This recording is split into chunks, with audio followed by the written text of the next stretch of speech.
Welcome to my channel, Egyptian Jewelry, where we explore the world of ancient Egyptian jewelry.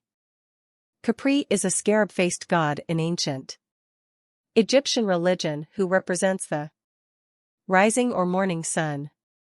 By extension, he can also represent creation and the renewal of life. Khepri is derived from the Egyptian language verb pr, meaning to develop, come into being or create. The god was connected to and often depicted as a scarab beetle.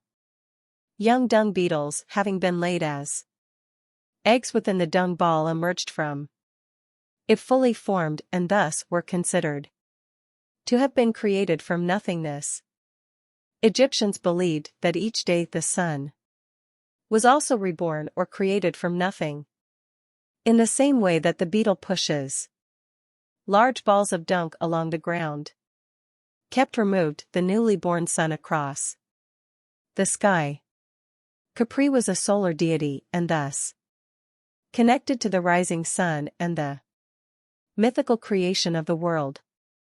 The god and the scarab beetle represent creation and rebirth. There was no cult devoted to Khepri, and he was largely subordinate to the greater sun god Ra. The sun god was, however, included in the creationist theory of Heliopolis and later Thebes. Often Khepri and another solar deity, Atum, were seen as aspects of Ar. A Khepri was the morning sun, Ar. A was the midday sun, and Atum was the sun in the evening.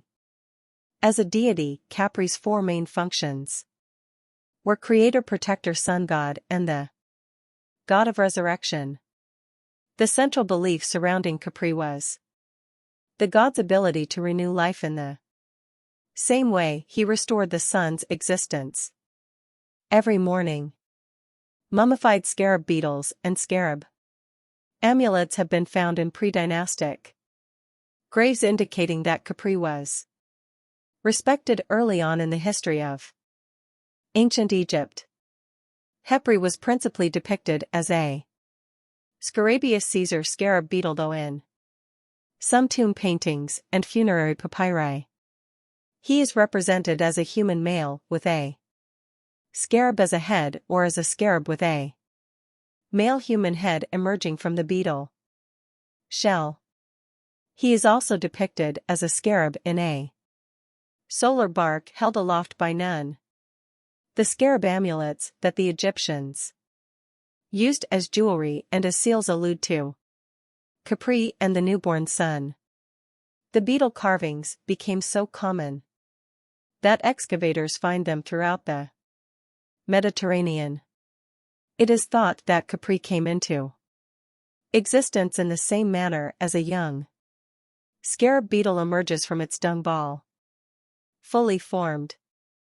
Ancient Egyptians used to think the beetles expressed the sun's motion by rolling their feces on the sand, which is why the sun god Khepri is associated with this particular species of beetle. Khepri was considered below the sun god or in rank, so no shrine was built for him. Another sun god, Atum, and Khepri are often considered to be part of Ar. A. As stated in the Book of the Dead, Khepri was also sometimes believed to be a part of Atum. Khnum, or also Romanist Khnum, was one of the earliest known Egyptian deities. Originally the god of the source of the Nile. Since the annual flooding of the Nile brought with its silt and clay, and its water brought life to its surroundings, he was thought to be the creator of the bodies of human children, which he made at a potter's wheel from clay and placed in their mother's wombs. He was later described as having molded the other deities, and he had the titles Divine Potter and Lord of Created Things from himself. The worship of Khnum centered on two principal riverside sites, Elephantine and Esna, which were regarded as sacred sites. At Elephantine he was worshipped alongside Satis and Anuket. At Esna he was worshipped alongside Menhit, Netu Neith and Hika. Known was regarded as the guardian of the source of the Nile River. Nam has also been related to the deity Min. The temple at Elephantine was dedicated to Khnum, his consort Status, and their daughter Anuket. The temple dates back to at least the Middle Kingdom. By the Th dynasty Num Satis and Anuket are all attested at Elephantine. During the New Kingdom finds from the time of Ramesses II Shakhnum was still worshipped there. Opposite Elephantine on the east bank at Aswan Nam Satis and Anuket are shown on a chapel wall dating to the Ptolemaic kingdom. In Esna a temple was dedicated to Khnum, Neith and Hika among other deities. This temple began construction in Ptolemaic times, but most of the surviving parts of the temple were built in Roman times. Is sometimes depicted as a crocodile-headed god. Net Uu and Men hit Arknum's principal consorts, and Hika is his eldest son and successor. Both Num and Neith are referred to as creator deities in the texts at Esna. Number is sometimes referred to as the father of the fathers and Neith as the mother of the mothers. They later become the parents of Ar-Dade, who is also referred to as Khepri. Accompanied by the goddess Heket. Moldzai in a relief from the Mamasai birth temple at Dendra Temple Complex, Egypt. The temple of Bai el-Wali of Ramesses II contains statues of Khnum Satis and Anuket along with statues of Isis and Horus. In art Num was usually depicted as a ram-headed man at a potter's wheel with recently created children's bodies standing on the wheel. He was also shown holding a jar from which flowed a stream of water. Khonsu is the ancient Egyptian god of the moon. His name means traveler, and this may relate to the perceived nightly travel of the moon across the sky. Along with Thoth, he marked the passage of time. Khonsu was instrumental in the creation of new life in all living creatures. At Thebes, he formed part of a family triad, the Theban triad, with Maat as his mother and among his father. Khonsu's name literally means traveler, and therefore reflects the fact that the moon travels across the night sky. He was also referred to by the titles Embracer, Pathfinder, Defender, and Healer, and was thought to watch over those who travel at night. As the god of light in the night, Khonsu was invoked to protect against wild animals and aid with healing. It was said that when Khonsu caused the crescent moon to shine, women conceived, cattle became fertile, and all nostrils and every throat was filled with fresh air.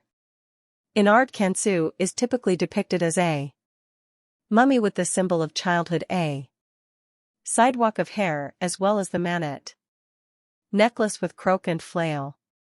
He has close links to other divine children such as Horus and Shu. He is sometimes shown wearing an eagle or falcon's head like Horus, with whom he is associated as a protector and healer, adorned with the moon disk and crescent moon. Khonsu is mentioned in the pyramid texts and coffin texts in which he is depicted in a fierce aspect, but he does not rise to prominence until the New Kingdom, when he is described as the greatest god of the great gods. Most of the construction of the temple complex at Karnak was centered on Khonsu. During the Ramesside period, the temple of Khonsu at Karnak is in a relatively good state of preservation.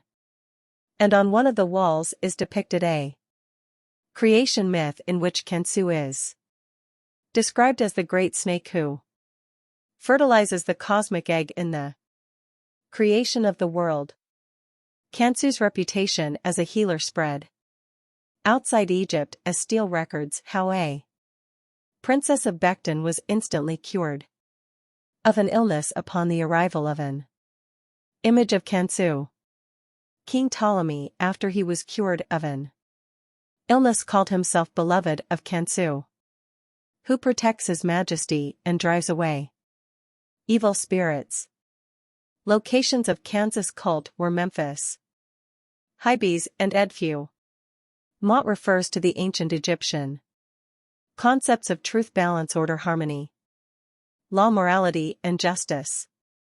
Maya was also the goddess who personified these concepts and regulated the star seasons and the actions of mortals and the deities who had brought order from chaos at the moment of creation. Her ideological opposite was Isfet, meaning injustice, chaos, violence, or to do evil. The earliest surviving records indicating that Maat is the norm for nature and society in this world and the next were recorded during the Old Kingdom of Egypt, the earliest substantial surviving examples being found in the pyramid texts of Unas, BCE and BCE. Later, when most goddesses were paired with a male aspect, her masculine counterpart was Thoth, as their attributes are similar.